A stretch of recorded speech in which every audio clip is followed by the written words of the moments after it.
Prison is a place where years weigh more than bars. Shawshank is one of those places, a stone box in Maine where men are sent to be forgotten and learn, slowly, how to forget themselves. Into that world walks a quiet, precise banker named Andy Dufresne, convicted of murdering his wife and her lover in 1947. The evidence looks tidy. His gun, his car, his anger, his drinking. He insists he's innocent. The jury doesn't care. 2 life sentences. No appeal that matters. The story doesn't belong to Andy alone, though. It's told through the memory of Ellis Boyd Redding, Red, a lifer who's already part of the Shawshank furniture when Andy arrives. Red is the man who can get things. Cigarettes, posters, a harmonica, whatever a man thinks might help him survive the slow grind. He watches the new fish stumble off the bus, listening to the catcalls and the bets on who'll crack first. Andy doesn't break. He stands there with that pale, stunned face and the posture of a man who has just watched his life close behind him like a vault door. But he doesn't scream. Red notices. In those early years, Andy's life is ugly in quiet ways. The sisters, a gang of predatory inmates led by Boggs Diamond, target him.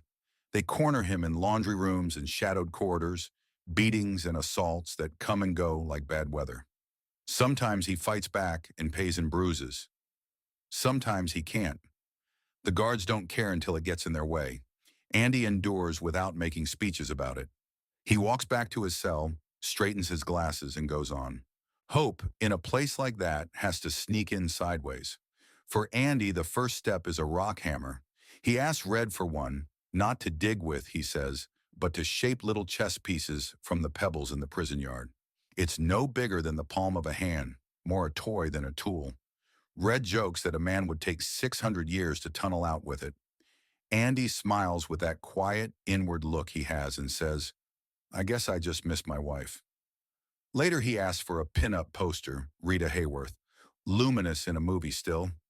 It's the kind of thing half the men on the block have pinned to their walls. Nobody thinks twice about it. The turning point, the first one, happens on a blazing hot day. The guards have the inmates tarring the roof of the license plate factory. Captain Hadley, head guard in bullion uniform, is stomping around complaining about getting taxed on an inheritance. Andy overhears. The banker in him does the math and realizes the dumb luck of this moment. He risks everything, his ribs, his skull, his life, by walking up to a man who could throw him off the roof for sport and starting a conversation about estate planning. Hadley nearly does kill him, dangling him over the edge. Andy doesn't beg. He talks about tax shelters and a one-time gift to his wife. He offers help in exchange for a few beers for my coworkers. It works. For a few golden minutes, the inmates on that roof sit in the sun with cold bottles in their hands, smelling tar and freedom. Andy doesn't drink. He just rests in the shade, wrists crossed, like a man who has managed to move the world a fraction of an inch in his favor. The guards start to see him as useful. The sisters see that he's under new protection. The attacks taper off. Hope doesn't arrive with trumpets. It shows up as a little less fear. Because of his skills with numbers, Andy has moved into the library to help an old con named Brooks Hatlin. Brooks has been in Shawshank since before most of the inmates were born. He runs a shabby room with a few worn books and spends his spare time raising a little crow named Jake. With Andy's help, the library becomes more than a dusty closet. Andy starts writing letters to the state, one a week, begging for funds and books. It's a joke at first, another man scratching against an unmovable wall. But he keeps at it, year after year. Time in Shawshank moves in long sweeps. Rita Hayworth on the wall eventually gives way to other posters. Marilyn Monroe, then Raquel Welch in her fur bikini. The music of the place is jangling keys, shouted counts, bodies shuffling in lines. One day Andy breaks through that noise. He finds a record, Mozart's The Marriage of Figaro, and locks himself in the warden's office, dropping the needle and flipping on the public address system. For a few transcendent minutes, every man in the yard, in the workshop, in his cell, hears 2 Italian women singing about something none of them can understand, but all of them feel. Faces turn upward as if the sound itself were daylight. Andy pays with 2 weeks in solitary. He says it was worth it. "They can't take that from you," he tells Red later. "Not ever." The library campaign finally pays off. A big box of books and old records arrives, along with a modest check. Andy doubles down, sending 2 letters a week now that he knows somebody's listening. Shelves fill up. Men come in to read, to study for their high school equivalency exams, to remember that their minds belong to them. It's one of the few honest good things happening inside Shawshank, which makes it stand out against what the warden is building. Warden Samuel Norton is a man who quotes the Bible as easily as he breathes. On Andy's first day, he thunders about discipline and scripture. Put your trust in the Lord. Your ass belongs to me. And hands out tiny Bibles with "Salvation lies within" written on the flyleaf. Later, he discovers that having a quiet banker in his prison is a gift from whatever God he's always talking about. He brings Andy his box of receipts and ledgers and asks for help straightening out the books.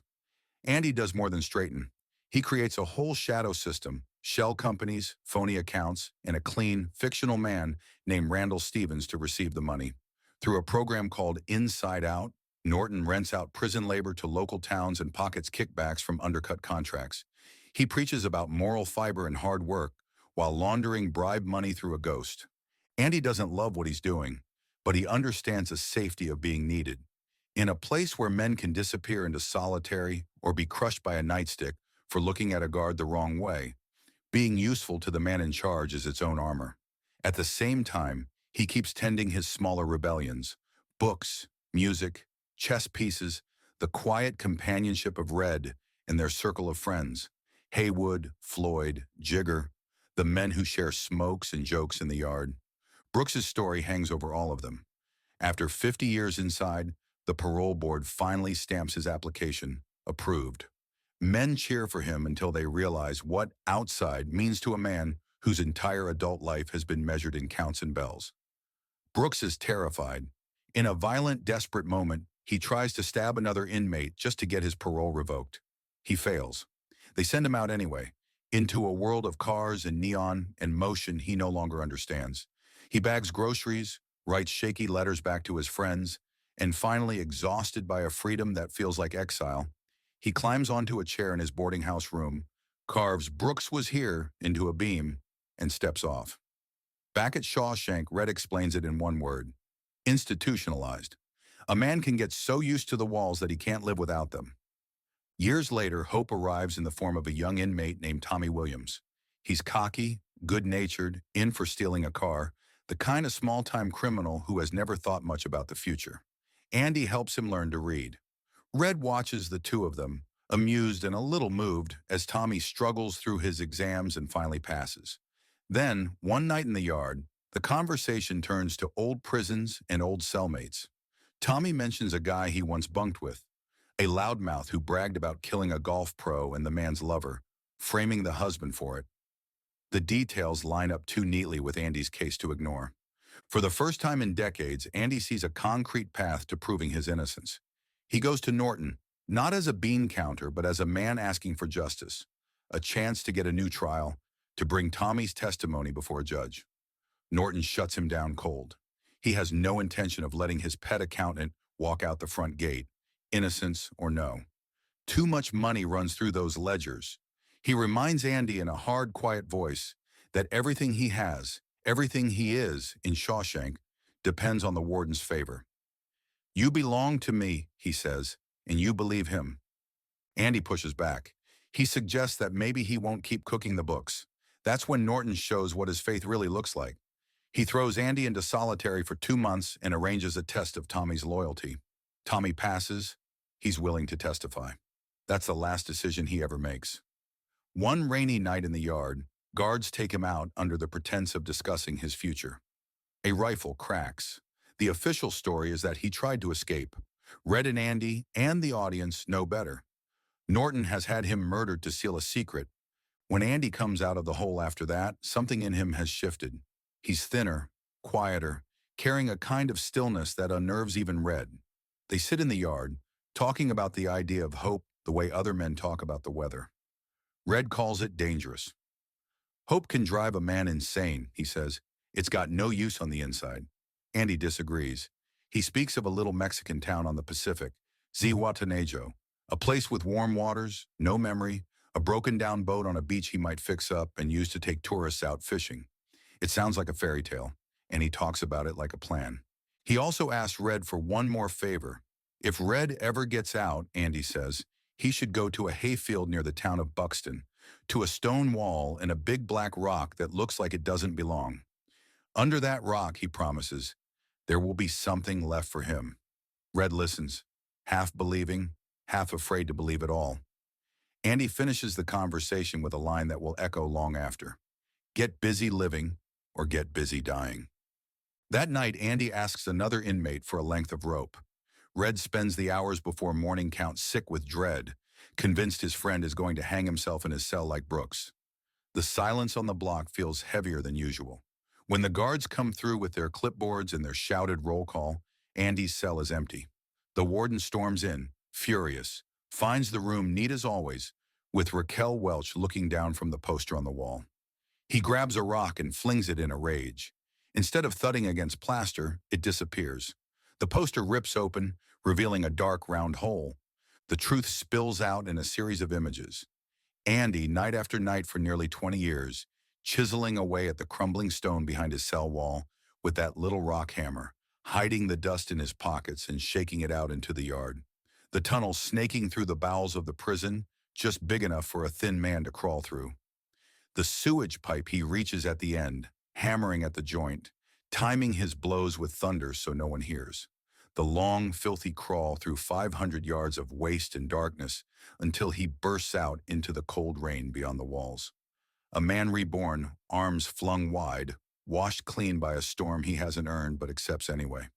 While Shawshank sleeps, Andy walks into town under another man's shoes and another man's suit, the warden's taken carefully from the office. In the morning, Randall Stevens walks into a series of banks with clean identification and patient politeness, withdrawing the laundered funds from all the accounts Andy has been tending for years.